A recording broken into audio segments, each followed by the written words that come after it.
Okay, I tell you, let the stadium arena buzz and let the green grass bubble. Football is back in the air, and we are back right here to talk football on your very, very popular show, live from Love World Plus right here, and we are happy. It's Total Football, and we welcome you right away. There's so much for us to talk about. Football is back in Europe, I tell you. The big leagues are back in Germany, in France, in England, in Italy, and in Spain, and all eyes are glued to the big soccer season, 2020-2021 soccer season. Welcome to Total Football. Emenike Agwu is my name. We are going to trail you in another 45 minutes or thereabout, taking you around all the big stories in the exciting world of football. Let's tell you that the Super Eagles of Nigeria are regrouping everywhere, and they are looking forward to commencing their qualifying series for the 2021 African Cup of Nations with two international friendlies that the Nigerian Football Federation has lined up for them in the month of October and in the month of November. And the Super Eagles sweat merchant is named Gernot Rohr'S, German, Franco-German he is, has invited fresh list of 32 players to execute these two matches. So all eyes are back on the Super Eagles of Nigeria, and we are going to talk about that on this show right here. Okay, we move over to England, where the English Premier League entered match day two, with some exciting results. Interesting results, I tell you. In 7 matches, over 32 goals were scored. What is it telling you about the 2020-2021 soccer season? There will be more about African players doing their thing in Europe. How did they fare in Europe in the past season? This is Total Football once again. Welcome. We will hit the ground running after this timeout. Stay with us. Absolutely awesome. I like where you're coming from. Yeah. Let's tell our viewer that we're going to London, to speak with the man who will tell you everything about the Super Eagles and the Super Eagles coach, Gernot Rohr'S. He is the special assistant to the Super Eagles coach, and he's an author, a publisher, and a blogger. His name is Tunde Adelakun, and we're told that he's live to us from London. Hello, Tunde. Hello, good evening. How are you? All right, we're excellent. How is London today? Very well, not too bad, thank you. Thank you so much for joining Total Football Live from London. And we are here in the studio discussing the new Super Eagles list to prosecute the 2 international friendlies by Gernot Rohr'S. I have here in the studio a colleague of mine. His name is Paul Ewurum. He has an opinion to that list. But you are the special assistant to Gernot Rohr'S, so you know it inside out. What do you think about the regrouping of the Super Eagles? Well, okay, I'll first of all correct an impression. I'm not a special assistant to Gernot Rohr'S. I am the first assistant to Gernot Rohr'S and also the chief scout of the Super Eagles. So a lot of the mantle of player selection actually rests on my humble shoulders. So yes, I understand where people are coming from. Yes, indeed, the regrouping is good. It's been a while since we've been together. I think the last time we played was almost a year ago. In November was the last time we were together. By October, it will be 11 months since we had a meeting together and played matches together. So this regrouping could not have come at a better time. It gives us an opportunity to look at our team, to look at our players, and then to actually start preparing properly for the competitive games that will be coming our way thick and fast in the coming months. The Super Eagles have risen to position number 3 in Africa and position number 29 in the world, and Nigerians are still not satisfied. They believe that the Super Eagles should be occupying #1 position in Africa and at least #4 or #5 in the world. What do you say to this? I would say that everybody is entitled to an opinion. I would say also that it is very, very good to aim very high. We are Nigeria, after all, the most populous nation in Africa. So why not? Why should we not aim and aspire to be at the top of everything? Football doesn't work like that, though, you know, and it's a steady progress. It's a progressive stage that we are in at the moment. We were in 2016, when we started this job, we were number 67 in the world and the 13th best in Africa. So we have come quite a long way. Now, the ones that were ahead of us that we were catching up with, they didn't sit still, they didn't stand still. They were also looking to progress, but we managed to go at a faster pace than them. There are some countries that are still doing very well. The two that are above us, Senegal and Tunisia, are also very good forces to reckon with in football. They have assistants there, so we can't aim and aspire to catch them and expect them to be started. So they are still moving, they are still doing okay. The ultimate aim is for us to be up there at the top. We are making good progress, we are doing very well, and people just need to be patient with us. Thank you so much, Tunde. Let's get back to the list released by Gernot Rohr barely 24 hours ago. How would you describe that list? Nigerians are divided in opinion right now. We see that quite a number of fresh legs are on that list, including an under-17 and the captain of the recent under-17 Golden Eaglet squad. And they are saying, such friendlies as Cote d'Ivoire and Tunisia are Africa's grade A. Should you need players you don't need moving forward in the list? There's no player that is not needed. The job of the Super Eagles job in Nigeria is an ongoing job. It's not one that has a steady 11 and then we stick by that 11, and if anything happens to that 11, then we've got a problem. We have to continue to look forward and give people a chance, because the truth of the matter is, if any player is playing out there in Nigeria or in Europe and finds himself feels that he's not a part of the top 11 or 23 of Nigeria, why bother playing? Why bother? So we've got to give them the necessary inspiration that you have got a chance to actually break into the national team if you keep working hard.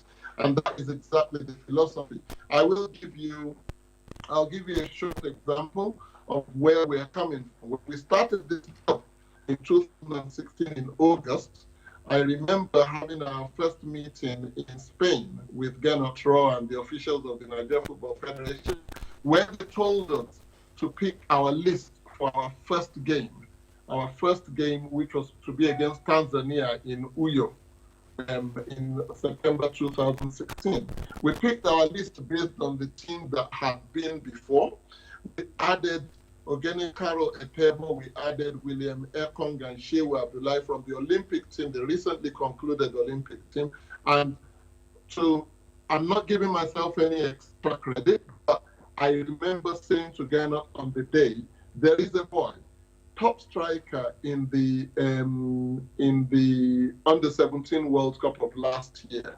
He scored 11 goals. His name is Victor Osimhen. He is Nigerian. He is under-17. He's one for the future. Yes, he is an under-17 player, or he was until recently, but he is a player that showed potential. He captured the world by storm. He scored 11 goals in the World Cup, so let's give him a chance. Today we see where Victor Osimhen is. He is one of the hottest prospects in African football. He's playing in Napoli, in Italy. You give a chance to all these young boys. That could happen to Samson Tijani. That could happen to Mikel Agui. It could happen to any of those young players as well. If you give them a chance and a sense of feeling that they have got a chance to prove themselves, they will come there and fight for a shirt. And that's what we want. We want competitiveness to remain in the Super Eagles. We don't want anybody to feel entitled to the fact that I'm coming in there because I'm entitled to a shirt. Okay, I have a colleague here in the studio, Paul Ewurumi. He has a couple of questions for you as well. All right, I listened to your breakdown regarding the inclusion of some new fresh legs as far as that list is concerned, especially regarding the man you mentioned, the former under-17 captain, talking about Samson Tijani.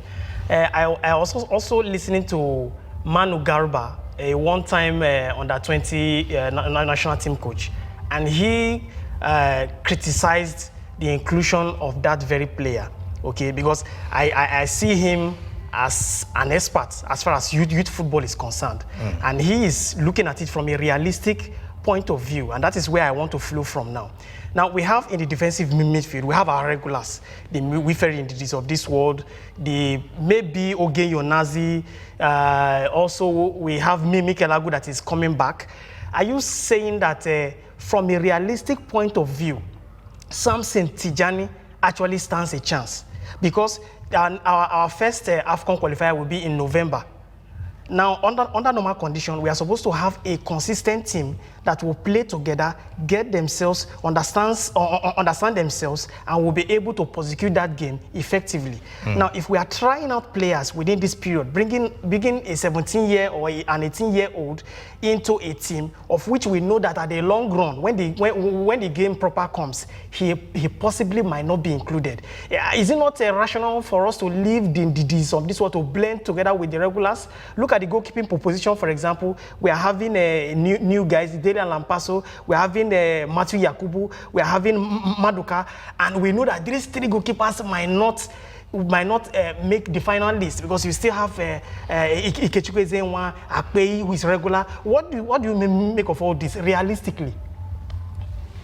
Realistically, I'm going to throw it back at you, Paul, and ask you the question, at what point do you think we should be trying players? If we have an injury crisis and we are using a friendly match to know what players we can take to competitive games, if we don't do that, when do we do it? A friendly match is not a winner takes all. A friendly game is a tune-up game for us to know players that we don't know already. We know Wilfred Ndidi, he will join us, hopefully. We know Egene Karo Etebo, we know Ogeni Onazi, we know all these boys. The ones that we don't know, Manu Garba is a respected coach. He's a world champion. He is one of the best Nigeria has produced. I have a huge amount of respect for him. But the one thing that even Manu Garba will attest to is the fact that this player should be allowed to come and prove himself, prove Manu Garba wrong, or prove him right. And that's the platform that we are providing for him. If he comes to the national team and he doesn't perform, then of course Manu Garba is vindicated. But we've given the chance because we have an opportunity to give that chance. We have not taken him to a World Cup qualifier, which is a must-win. We are bringing him to a friendly game. We've not even said he will start the game or play in the game. We have called him to a friendly game for us to see what he can offer. Because every player deserves a chance to be given, a chance to prove what he can offer. Not based on what people say about them, but based on what we see on the pitch. And a lot of examples are there. I can give you an example. In England over here, Mason Greenwood is an 18-year-old, left-footed player for Manchester United. They took him to play against Iceland and Denmark. Okay, he faltered. He had to come home before the Denmark game. But he's an 18-year-old. Nobody said you shouldn't have brought him because he's only 18. He got a chance to prove himself. He proved himself on the football front. He proved himself on the other front. They sent him back home. Then nobody would say that he never got that chance. Let us give our young players a chance to actually prove themselves. Let's give them a chance to prove themselves, to show what they can do, because there could be a nice, pleasant surprise from there. You have one more question for him? Yes, well said on that. But since we are looking at a friendly that will involve African teams, Cote d'Ivoire, and Tunisia. And also, these friendly games are for an AFCON, the AFCON qualifiers. The very competition is also an African competition. Why is this friendly taken to Austria? Why not on an African turf? Since the qualifiers is going to be in Africa. In Africa. Okay, and the competition proper is also in Africa. Why not we play these friendlies on an African soil, okay? So as these players will begin to get familiar with the weather and everything. And better conditions. I mean, it is why it is a friendly. Why was it taken to Austria? Okay, I'm the first assistant to the head coach of the Nigeria Super Eagles. I'm the scout of the Super Eagles. I'm not the Nigeria Football Federation. They put it on the table for us and say there's a game to be played. We ask them where, they tell us we're going to play in Austria. That's what we've got to do. Prepare a list, send the list to Nigeria, and let's process the papers. That's what I do. Unfortunately, it's not my call as to where the game has been taken. The best people that can answer that question are in Abuja, the Nigeria Football Federation. We only listen and take instructions on where we listen to them just like you do.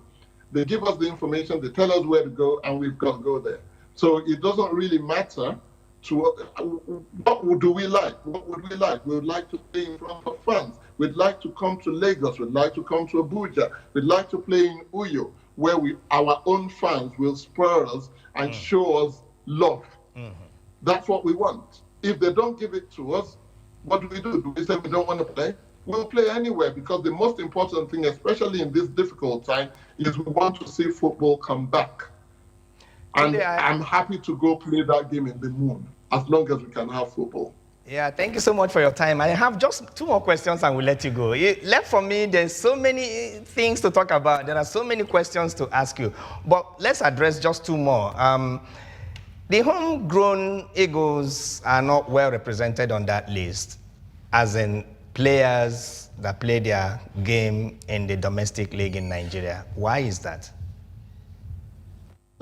Domestic league has not been played in Nigeria since March.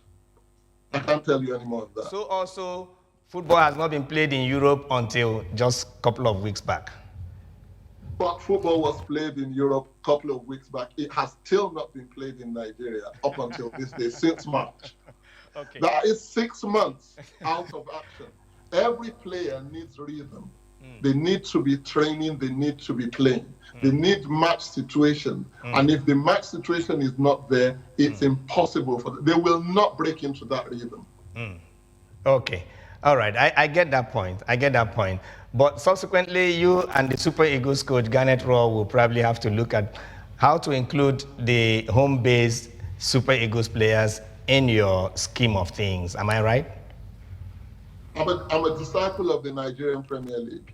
Okay, don't forget, and I'm going to go personal here. You yourself know that I was raised in the Nigerian Premier League. Exactly. I am a disciple of the Nigerian Premier League, and I would like to see Nigerian Premier League represented internationally at all levels. So, effectively, when they start playing, when the atmosphere is conducive, I will be there to be writing my list and putting names on there for Gernot Rohr'S to consider.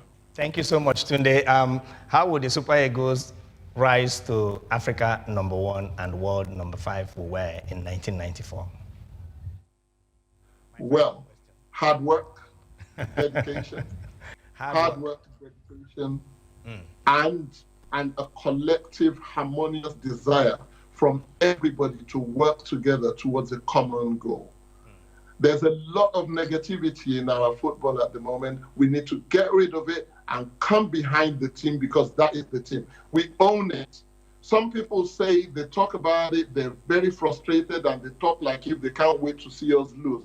But when we do badly, when we lose games, they go into their rooms and they're unhappy. So why be unhappy when you know that you want to be happy? So let us all try and work hard together and be happy together. Hard work, resilience, harmonious relationship, and cooperation, support 100% will see us back to the top. The Super Eagles is for all of us. Super Eagles is indeed for all of us. Thank you so much, Tunde Adelakun. First, assistant to the Super Eagles sweat merchant Gernot Rohr, scout for the Nigerian Football Federation, scout for the Super Eagles. Thank you so much for making our time to talk to us. We will continue to read all those your books and your articles on African football. We wish you well, brother. Thank you so much. Thank you. Thank you. Thanks a lot.